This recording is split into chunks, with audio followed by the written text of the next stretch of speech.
இந்த கோடையில் LG smart inverter AC மூலம் உங்கள் வீடு மற்றும் அலுவலக மின் கட்டணங்களை குறைக்கவும். BN Enterprises #1 Havoc AC distributor. Salem மாவட்டம் வெள்ளையூரில் விறகு வெட்டச் சென்ற 63 வயது பெண் கூலி தொழிலாளி ஒருவர் விளைநிலத்தையொட்டி சட்டவிரோதமாக அமைக்கப்பட்டிருந்த மின்வெளியில் சிக்கி உயிரிழந்தார்.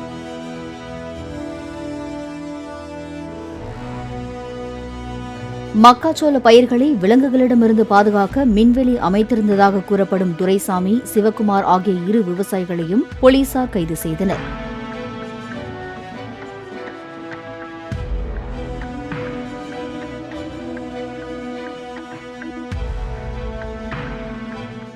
இந்த கோடையில் LG ஸ்மார்ட் இன்வெர்டர் ஏசி மூலம் உங்கள் வீடு மற்றும் அலுவலக மின் கட்டணங்களை குறைக்கவும். BN Enterprises #1 Havoc AC distributor.